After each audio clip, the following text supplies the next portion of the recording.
The sun blazed overhead as Sharon, a plus-sized black woman with a warm smile and an even bigger heart, stepped off the bus onto the dusty roadside diner parking lot. She adjusted her bright yellow sundress, humming to herself, completely unaware of the group of rough-looking bikers leering at her from the corner. Their laughter was sharp, their words dripping with venom as one of them called out, "Hey, Mama, you sure you should be eating here? Looks like you've had enough already." The others erupted in cruel laughter, but Sharon refused to let them see her flinch. She'd dealt with this kind of hate before, but today, these men had no idea who they were messing with. Because Sharon wasn't just any woman. Her husband, Marcus, was the most feared Marine in their unit, a man who didn't take kindly to anyone disrespecting his wife. And he was just pulling into the parking lot. Meanwhile, across town, 17-year-old Jamal sat on a crowded subway, his headphones in, lost in his music. When a heavily pregnant white woman struggled to find a seat, he didn't hesitate, he stood up immediately, offering his spot with a quiet, "Here, The woman, her eyes tired but grateful, thanked him before slipping a folded note into his hand as she got off at the next stop. Jamal frowned, unfolding the paper, and his heart nearly stopped. The words scrawled across it would change his life forever. But before he could process what it meant, a loud commotion erupted at the front of the train. A group of men in gang colors had just stepped on, their eyes scanning the passengers like predators. And for some reason, they were staring straight at him. Back at the diner, Sharon's fingers tightened around her purse as the bikers swaggered closer, blocking her path. "What's the matter?" one sneered. "Big girl like you scared of a little fun?" She took a deep breath, her eyes flicking toward the door where Marcus had just stepped out of his truck, his expression darkening as he took in the scene. The bikers, still laughing, had no clue what was coming. And Jamal? He had no idea the note in his hand was about to drag him into a dangerous world of secrets, one he wasn't sure he'd survive. Both stories were about to explode, but neither would end the way anyone expected. The biker's sneer faltered for just a second as Sharon's gaze shifted past him, her lips curling into a small, knowing smile. He turned, expecting to see some scared bystander, but instead, his blood ran cold. Marcus stood there, arms crossed, his muscles straining against his tight black t-shirt. The man wasn't just big, he carried himself like a storm waiting to break loose. The tattoos peeking from his sleeves weren't just ink, they were stories of battles fought, scars earned. And right now, his dark eyes burned with something dangerous. "Problem here, baby?" Marcus asked, his voice low, calm, the kind of calm that came before a hurricane. Sharon sighed, shaking her head. "Just some boys who forgot their manners." The lead biker, a greasy-haired man with a snake tattoo coiled around his neck, puffed out his chest. "This ain't your business, brother. Walk away." Marcus didn't move. He didn't even blink. "You're right," he said slowly. "It's not my business. It's my pleasure star." The air went still. The other bikers shifted, suddenly unsure. They were used to intimidating people, but Marcus? He wasn't just unshaken, he was enjoying this. One of them, younger and dumber than the rest, made the mistake of stepping forward. "You think you're tough, old man?" Marcus chuckled, a deep, rumbling sound that made the kid's bravado crack. "Old man?" He rolled his shoulders. "Let's find out." Before the biker could react, Marcus moved. Not with wild swings, but with the precision of a man who'd spent years in combat. 1 second, the kid was standing. The next, he was on the ground, groaning, his nose bleeding. The other bikers froze. Snake Tattoo's face twisted in rage. He reached for something at his belt, a knife. Sharon's breath hitched. She knew Marcus could handle himself, but knives changed things. Marcus saw it too. His stance shifted, ready. But just as the biker pulled the blade, a police siren wailed in the distance. The bikers hesitated, glancing at each other. Snake Tattoo spat on the ground. "This ain't over," he growled before jerking his head at his crew. They scrambled onto their bikes, revving the engines and peeling out of the lot, leaving dust and tension behind. Marcus watched them go, his jaw tight. "They'll be back," he muttered.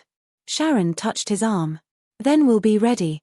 But what neither of them knew was that these weren't just random thugs. That snake tattoo, it meant something. And the trouble they'd just stirred up was bigger than a roadside fight. Meanwhile, Jamal's fingers trembled as he stared at the note. The words blurred in front of him. Asterisk if you want to know the truth about your father, Meet me at 17, Harbor Street. Midnight. Come alone. Asterisk. His throat went dry. His father. The man who'd disappeared when Jamal was a baby, leaving behind only whispers and rumors. His mother refused to talk about him, and anytime Jamal asked, her face would shut down like a locked door. The subway doors hissed open at the next stop, and Jamal stumbled out, his mind racing. Who was that woman? How did she know about his dad? And why now? He barely noticed the group of men until one of them bumped into him hard, knocking the note from his hands. Watch it, kid, the man snarled, his breath reeking of cheap beer. Jamal bent to pick up the paper, but another man taller, with cold eyes, stepped on it, pinning it under his boot. What's this? He asked, his voice too calm. Jamal's pulse pounded. Nothing. Just trash. The man smirked, bending to snatch the note. His eyes skimmed the words, and his smirk vanished. He looked at Jamal like he was seeing him for the first time. Well, he murmured. Looks like you're more interesting than you seem. Jamal didn't wait. He turned and ran, the men's shouts echoing behind him. He didn't stop until his lungs burned and his legs gave out in a dim alley. He slumped against the wall, gasping. What the hell had just happened? That note wasn't just a message, it was a key. A key to something dangerous. And now, those men knew it too. Midnight at 17, Harbor Street. He had to go. But something told him he was walking into more than just answers, he was walking into a war. Back at the diner, Marcus and Sharon slid into a booth, the adrenaline still humming under their skin. The waitress, a tired-looking woman with kind eyes, brought them coffee without asking. She knew them well. You okay? Marcus asked, studying Sharon's face. She nodded, stirring her coffee absently. Just tired of this crap, you know? He reached across the table, covering her hand with his. I know. But before they could say more, the diner's TV flickered with a news report. A reporter stood in front of a rundown building, her voice grave. Authorities are investigating another shooting linked to the notorious Iron Serpent's motorcycle gang. This marks the third attack this month, and police warn citizens to stay vigilant. Marcus's grip tightened. The biker with the snake tattoo. It wasn't a coincidence. Sharon saw the recognition in his eyes. Marcus, what aren't you telling me? He exhaled slowly. Those weren't just random guys. The Iron Serpents aren't just a gang, they're connected. To some real bad people. Connected to who? Marcus met her gaze. The same people I used to hunt. Sharon's blood ran cold. Because she knew what that meant. Marcus's past wasn't just behind him. It was here. Now. And it was coming for them both. The clock ticked closer to midnight. Jamal stood outside 17, Harbor Street, an abandoned warehouse looming in the darkness. Somewhere inside, answers waited. But so did danger. And in another part of town, Marcus loaded his gun, his face set in grim determination. The serpents wouldn't stop. And neither would he. The night was far from over. And by sunrise, nothing would be the same. The warehouse at 17, Harbor Street stood like a forgotten giant, its broken windows staring down at Jamal like hollow eyes. The wind whistled through the cracks in the brick, carrying the scent of salt and rust. His sneakers crunched over broken glass as he stepped inside, heart hammering so loud he was sure it would give him away. Why did I come here? But he knew why. That note, those words about his father, had dug into him like a fishhook, pulling him forward no matter how much his instincts screamed to run. A flickering light glowed deep inside the warehouse. Jamal crept closer, his breath shallow. Then, a voice. You came. The pregnant woman from the train stood in the shadows, but she wasn't alone. Two men flanked her, their faces hard, their hands resting near their waists like they were used to holding weapons. The woman's gentle smile from before was gone, replaced by something sharper. Who are you? Jamal demanded, voice cracking. What do you know about my father? The woman stepped forward, the dim light catching the silver locket around her neck. Your father wasn't just some deadbeat who left, Jamal. He was taken star. The words hit him like a punch. What? By the same people who'll come for you if they find out what you are. She held out a faded photograph. Look. Jamal's hands shook as he took it. The man in the picture had his eyes, his smile. But he wasn't just some stranger, he was in military gear, standing beside soldiers Jamal didn't recognize. That was taken 6 months ago, the woman said. Your father's alive, Jamal. And he's in trouble. A crash echoed from deeper in the warehouse. The woman's head snapped up. They're here. Marcus's truck idled outside the Iron Serpent's clubhouse, a run-down bar with bikes lined up like teeth in a snarling mouth. Sharon sat beside him, her fingers tight around the pepper spray in her purse. You sure about this? She asked. Marcus's knuckles whitened on the steering wheel. They came at you, Sharon. That means they know who I am, which means this ain't random. He turned to her, his eyes dark. They're sending a message. Then let's send one back, Sharon said, her voice steady despite the fear curling in her stomach. Marcus nodded, reaching under his seat. The gun he pulled out wasn't for show. It was for war. They stepped out into the night, the neon sign above the clubhouse buzzing like a trapped wasp. The bouncer at the door, a mountain of a man with a serpent tattoo coiled around his neck, grinned as they approached. Well, the Marine and his lady. He chuckled. Boss said you'd come. Marcus didn't blink. Then he's smarter than he looks. The bouncer's grin faded. He reached for something at his belt. Bang. The shot rang out before Marcus even moved. The bouncer dropped, clutching his leg, howling. From inside the bar, shouts erupted. Marcus didn't look back as he kicked the door open. Because sometimes, the only way out was through. Back at the warehouse, Jamal sprinted through the maze of crates, the woman's men shouting behind him. This way, one of them barked, yanking Jamal into a side room just as gunfire erupted behind them. Who's shooting? Jamal gasped. The Iron Serpents, the woman hissed. They've been tracking us for weeks. Jamal's blood turned to ice. The same bikers Marcus was after. The woman grabbed his arm. Your father was working with us to take them down. But he got caught. If they find out you're his son. A bullet splintered the doorframe above their heads. They'll kill you too. Jamal's mind raced. His father was alive. His father was a target star. And now, so was he. Somewhere in the chaos, a voice roared over the gunfire. Find the boy. Marcus and Sharon moved through the clubhouse like a storm, the bikers scattering before them. But Marcus wasn't here for them. He was here for the man sitting at the back table, watching the chaos with a smirk. Snake tattoo. The leader. You took your time, Marine, the man drawled. Marcus leveled his gun. Where's the kid? The biker's smirk faded. What kid? Sharon's stomach dropped. Because if the serpents didn't have Jamal. Then who did? The warehouse door burst open. Jamal braced for bullets. But it wasn't the bikers. It was Marcus. Their eyes locked. Recognition flickered, then shock. Because Marcus knew that face. He'd seen it before. In a photo. Next to Jamal's father. His brother Star. And in that moment, the world tilted.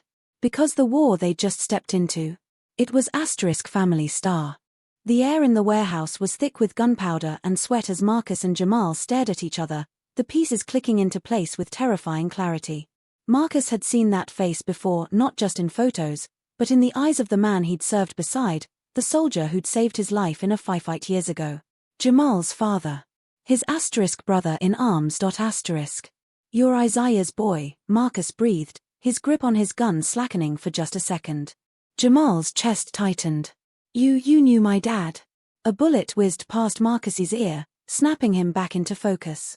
The bikers were closing in, their shouts echoing off the warehouse walls. There was no time for explanations. Stay behind me, Marcus barked, shoving Jamal toward Sharon, who was already crouched behind a stack of crates, her eyes wide but steady. She didn't ask questions, just yanked Jamal down beside her as Marcus returned fire. The pregnant woman, Elena Jamal remembered her hissing her name earlier, grabbed his arm. We have to move. Now. But my dad. Is being held at their compound. Elena snapped. And if we don't get out of here, you'll never see him again. Marcus ducked behind cover as another volley of shots rang out. Sharon, take the kid and go. I'll hold them off. Sharon's jaw set. Like hell. We're not leaving you. Marcus met her eyes, and for the first time, Jamal saw something like fear in the Marine's hardened gaze. They're not just after me, Marcus said quietly. They're after him. And if they get him, Isaiah dies. A cold understanding passed between them. Sharon nodded sharply, grabbing Jamal's wrist. Move. The alley behind the warehouse was a maze of shadows and dumpsters, the perfect place to disappear if they were fast enough. Elena led the way, her earlier fragility gone, replaced by the sharp movements of someone who'd spent too long running. Who are you people? Jamal panted as they sprinted. Your father was working undercover to take down the Serpent's drug ring, Elena said, her voice tight. They found out. Captured him. I've been trying to get him out for months. She glanced back at him. And then I found you. Jamal's stomach twisted. So what? I'm bait. Elena's expression flickered. Your leverage. The only thing they want more than your dad dead is you alive. To make him talk. A motorcycle roared nearby. Too close. Sharon yanked Jamal into a doorway just as headlights swept the alley. The bike slowed, the rider's boots scraping the pavement as he scanned the darkness. Jamal held his breath. Then a shout from the warehouse. They're heading east, The bike revved and sped off. Sharon exhaled. We can't stay here. Elena nodded toward a rusted fire escape. Up. Now. Marcus pressed his back against the warehouse wall, his breath steady despite the blood trickling down his arm. The bikers had him cornered, but that was fine. Every second they spent on him was a second Sharon and Jamal had to escape. Snake Tattoo's voice carried over the chaos.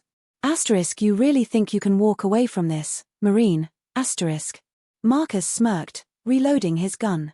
I don't plan on walking. He lunged into the open, firing. 2 bikers dropped. The rest scattered. But Marcus wasn't aiming to kill. He was aiming to survive. Because now he knew the truth. Isaiah was alive. And Marcus would burn the whole damn city down to get him back. On the rooftop, Jamal watched the warehouse below, his heart in his throat. Flames licked up the side of the building, someone must have hit a fuel tank. In the chaos, a single figure emerged, limping but alive. Marcus. Elena's phone buzzed. She paled as she read the message. They've moved your father, she whispered. The compound's empty. Jamal's fists clenched. Then where is he? Elena's eyes met his, grim. Where they take all their traitors. She didn't have to say it. The docks. The kill zone.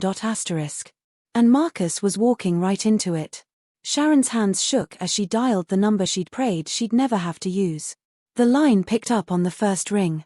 It's been a long time, Sharon. The voice on the other end said. She swallowed hard. We need your help. A pause. Then. Where's Marcus? Sharon looked at Jamal, at Elena, at the burning warehouse below. Gone to war. And this time, he wouldn't be coming back alone. The docks were quiet. Too quiet. Marcus knew a trap when he saw one, but it didn't matter. Because at the far end of the pier, under the flickering glow of a dying streetlight, a man knelt, his head bowed. Isaiah. Marcus's breath caught. 12 years. 12 years since he'd seen him. Since he'd thought him dead. A shadow moved behind Isaiah. A gun pressed to his temple. Come out, Marine. A voice called. Let's talk. Marcus stepped into the light. And the night exploded. The gunshot never came. Instead, the shadowy figure behind Isaiah yanked him upright, the muzzle of the gun never leaving his temple. As Marcus stepped closer, the dim light revealed the man holding Isaiah hostage and his blood turned to ice. Lieutenant Cole. A face from his past. A man he'd served with. A brother-in-arms who'd been discharged years ago for brutality. Now here he was, wearing the Serpent's colors like they'd always been his. Surprised. Cole's grin was all teeth, the kind of smile a predator gives before the kill. Guess the Corps didn't tell you everything when they sent you home, huh? Marcus kept his gun steady, but his mind raced. This wasn't just some gang operation. This was personal. Isaiah lifted his head, his face bruised but his eyes clear. Marcus, it's a setup. The Serpents are just the muscle. The real money. Cole pistol whipped him across the mouth. Asterisk shut it. Traitor. Asterisk he turned back to Marcus. Here's how this plays out. You lower your weapon. You come with us. Or I put a bullet in his skull and dump you both in the harbor. Footsteps echoed behind Marcus. He didn't need to look to know more serpents had moved in, cutting off his escape. Then a voice from the darkness. Or option 3. Sharon stepped into the light, her hands steady around a shotgun Marcus didn't know she'd taken from his truck. Behind her, Jamal and Elena emerged, flanked by 3 men in tactical gear, faces Marcus hadn't seen in years. His old squad. Cole's smirk faltered. Asterisk you called in the cavalry, bro, asterisk. Marcus exhaled. No. He met Sharon's gaze. Asterisk she did. Asterisk. The docks erupted into chaos. Marcus dove left as Sharon's shotgun roared, the blast taking out the light overhead and plunging half the pier into darkness.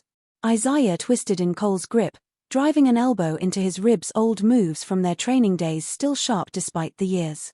Jamal sprinted forward, but Elena yanked him back just as a bullet splintered the wood where he'd been standing. Stay asterisk down, asterisk she snarled. One of Marcus's old squad members, Reyes, tossed him a spare pistol mid-roll. Miss us, Sarge. Marcus caught it without looking. Shut up and shoot. Cole was shouting orders, falling back toward a waiting speedboat, dragging Isaiah with him. Marcus saw the plan instantly. They weren't here to negotiate. They were here to disappear. And they were taking Isaiah with them. Sharon ducked behind a cargo crate, her heart hammering. This wasn't what she'd signed up for when she called Marcus's old team. She'd expected backup, not a damn war zone. A hand grabbed her arm, Jamal, his face streaked with sweat and soot. They're getting away. She followed his gaze. Cole had reached the boat, shoving Isaiah onto the deck. 2 more serpents were untying the lines. Then Elena was moving, faster than Sharon would have thought possible for a woman who'd been pregnant hours ago.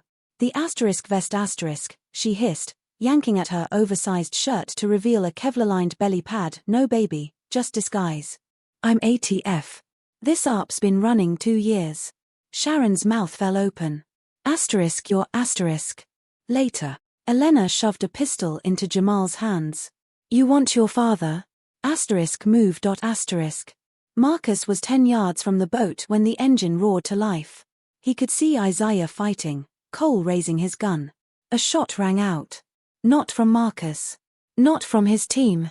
From the shadows near the warehouse. Cole staggered, blood blooming on his shoulder.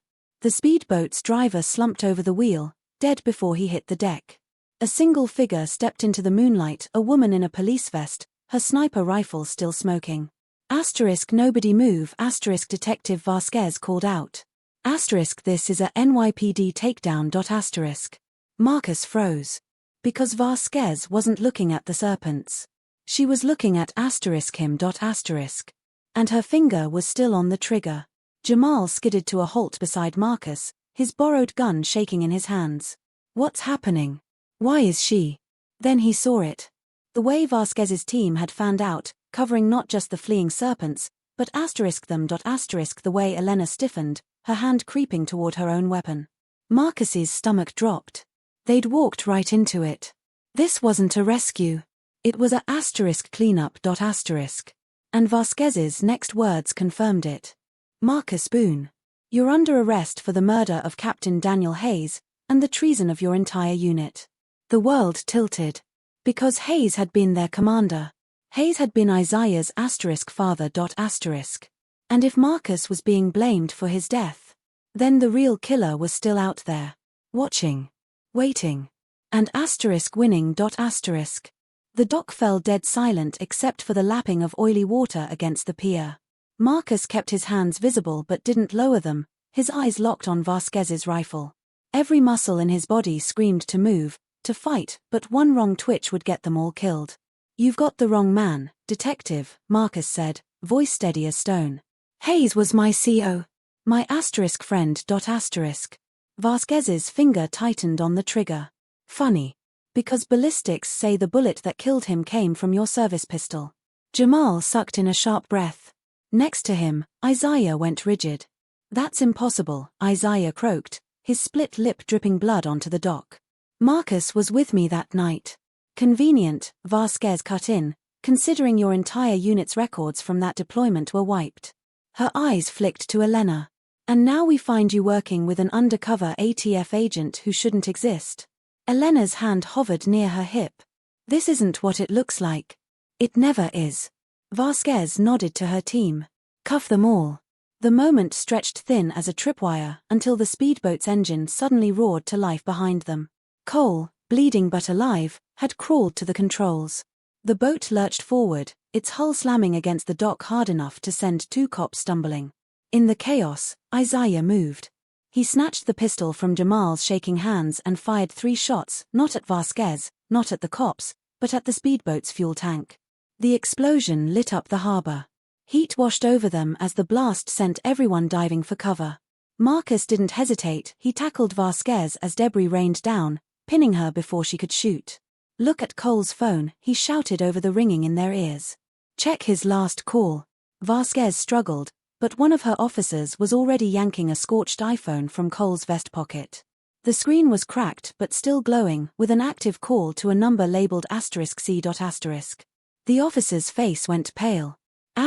Chief Morrison, *. Everything clicked. Morrison had been Hayes' rival. The man who'd taken over their unit after Hayes' death. The one who'd buried their mission records. Marcus released Vasquez, watching as the truth dawned in her eyes. Cole wasn't just dirty, he said quietly. He was Morrison's cleanup man. And Isaiah's been hunting him ever since that night. On the ground, Cole coughed up blood, his smirk finally gone. You're too late, he gasped. The shipment goes through tonight. Jamal froze. Shipment, Elena cursed, pulling out her radio. The docks, they're not just moving drugs. They're smuggling people. 2 hours later, the sun began to rise over a different harbor. NYPD SWAT teams swarmed the cargo yard where 17 shipping containers, each holding a dozen trafficked immigrants, were being unloaded under Morrison's protection. The chief was in cuffs before his morning coffee cooled. Marcus stood with Sharon's hand in his, watching as medics checked Jamal for injuries. The kid kept staring at Isaiah like he might vanish again. You really my dad? Jamal whispered. Isaiah's smile was tired but real as he pulled something from his pocket, a worn photo of a baby in a yellow blanket. Kept this in my boot for 12 years. Vasquez walked up, holstering her sidearm. We found Morrison's ledger. Proves Hayes discovered the trafficking ring and was about to blow the whistle. She hesitated. I owe you all an apology. Marcus just nodded. Some wounds took more than words to heal. As the group turned to leave, Elena stopped Jamal with a hand on his arm. Your dad's a hero, she said quietly. But this life, it costs. She pressed a card into his palm. If you ever want out out, call this number. Jamal looked down at the plain white card. No name. Just a phone number. He pocketed it with a slow nod, watching as Marcus and Sharon walked ahead, their shoulders touching. For the first time in his life, Jamal had family. And for the first time, he understood why his father had been willing to lose everything to protect it. Epilogue. 3 months later. The diner was quiet at sunrise. Marcus stirred his coffee as Sharon slid into the booth, her hair still damp from the shower. You ready for today? She asked. He glanced at the newspaper on the table, the headline about Morrison's trial buried below a story about a new Marine recruitment drive. Not sure I'll ever be ready, he admitted. The bell over the door jingled. Jamal walked in wearing a crisp uniform, his duffel bag slung over one shoulder. Isaiah followed, his limp barely noticeable now. Sharon squeezed Marcus's hand under the table as Jamal sat down. Look at you, she teased. Marine haircut and everything. Jamal grinned, but his eyes were serious when he looked at Marcus. You sure about this? Marcus studied the kid, no, the man in front of him. The one who'd chosen this path knowing full well where it could lead. Just remember, Marcus said, pushing the coffee toward him, being a hero isn't about the fights you win. He met Isaiah's gaze over Jamal's head. It's about knowing which ones are worth losing for. Outside, a car honked Jamal's ride to basic training. As they stood to leave, Sharon slipped something into Jamal's pocket. He pulled it out, Elena's white card, now with a handwritten note on the back. When you're ready. M***. Jamal tucked it away carefully, then straightened his shoulders and walked into the light. Some stories end. His was just beginning. The morning sun painted the diner in warm gold as Jamal's enlistment car disappeared down the road. Marcus watched until the taillights vanished, then let out a breath he hadn't realized he'd been holding. Sharon's hand found his, her fingers lacing through his calloused ones with the easy familiarity of someone who'd walked through fire with him. "He'll be okay," she murmured, squeezing tight. "Kid's got his father's stubbornness and your stupid hero complex." Isaiah chuckled from across the booth, stirring sugar into his coffee with the careful movements of a man still getting used to freedom. "That's what I'm worried about." The ghost of a smile played on his lips as he pulled out his wallet, flipping it open to reveal the yellowed baby photo now tucked beside a fresh picture of Jamal in his uniform. 12 years missing, and yet some loves never faded. The diner door chimed again. Elena walked in, her dark hair pulled back in a no-nonsense ponytail, the faint scar along her jawline the only visible reminder of the dockyard battle. She slid into the booth without waiting for an invitation, dropping a manila folder on the table. "Morrison's full confession just hit the DA's desk," she said, pushing the folder toward Isaiah. "Names every dirty cop and politician in his pocket, including the ones who buried your unit's records." Marcus didn't reach for the file. Some truths didn't need revisiting. "What happens now?" Elena's mouth quirked. "To you? Nothing. Your records are being cleared as we speak. As for me," she nodded toward the parking lot where a black SUV idled. "New assignment. Deeper cover." Sharon's grip on Marcus's hand tightened. "You're leaving Jamal with just a phone number?" Elena met her gaze unflinching. "Better than lies." She stood, pausing just long enough to drop a business card next to Isaiah's coffee. "When you're ready. We could use someone who knows how the serpents think." Isaiah stared at the card like it might bite him. 3 months out of captivity, and the government already wanted him back in the fight. The silence stretched until Sharon reached over and flipped the card face down with a decisive snap. "Let the man eat his pancakes first, for God's sake." Laughter broke the tension. The waitress, the same tired-eyed woman who'd served them coffee the day everything went sideways, appeared with a fresh pot. "You'll look like you've been through the ringer," she observed, filling their mugs. "But the sunrise special's on the house today. Seems like you earned it." As she walked away, Marcus watched the first proper smile he'd seen in months bloom across Isaiah's face. It was a small thing, that smile. Fragile as a seedling pushing through cracked concrete. But it was a start. Outside, the city stirred to life, commuters heading to work, kids skipping school, ordinary people living ordinary lives.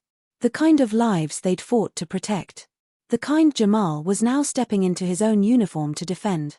Sharon leaned her head against Marcus's shoulder, her voice barely above a whisper. "We did good, didn't we?" He pressed a kiss to her hair, breathing in the scent of her shampoo mixed with gunpowder residue from the range they'd visited yesterday. "Some habits died hard. We did enough." The pancakes arrived, golden and steaming. Isaiah dug in like a man who'd spent years dreaming of simple pleasures. Elena's SUV pulled away, melting into traffic. Somewhere at Paris Island, Jamal was probably getting chewed out by a drill instructor. And here, in this vinyl booth with syrup-sticky menus and coffee rings on the table, 3 survivors sat in comfortable silence, watching the sunrise. No grand speeches. No dramatic endings. Just breakfast. And tomorrow.